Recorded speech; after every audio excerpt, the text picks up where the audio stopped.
Il Movimento per la Sostenibilità Ambientale di Agrigento, rappresentato dal suo presidente Alessio Lattuca attraverso una lettera inviata al presidente della Regione Sicilia, all'assessore regionale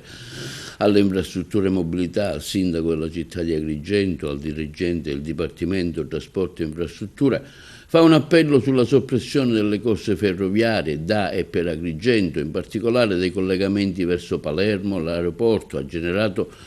afferma Lattuca, significativi disagi per studenti, pendolari, lavoratori e viaggiatori, incidendo sul diritto fondamentale alla mobilità, sull'accessibilità di un territorio già penalizzato infrastrutturalmente. Tale corse, afferma il presidente del movimento, erano state attivate nell'anno di Agrigento Capitale Italiana della Cultura come strumento di sviluppo del turismo culturale e di incremento dei flussi turistici verso la città, con la presentazione ufficiale e la celebrazione istituzionale. Il progressivo abbandono delle corse, incluso il venir meno dei collegamenti a lunga percorrenza, ha determinato uno stato di degrado della stazione ferroviaria di Agrigento, priva di servizi essenziali per l'utenza come bar, spazi di attesa e di accoglienza, e scarsamente presidiata.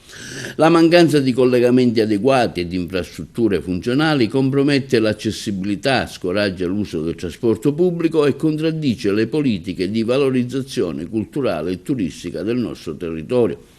Considerando pertanto che la Regione Siciliana, quale soggetto titolare del patto di servizio con le Ferrovie dello Stato, dispone di strumenti normativi e amministrativi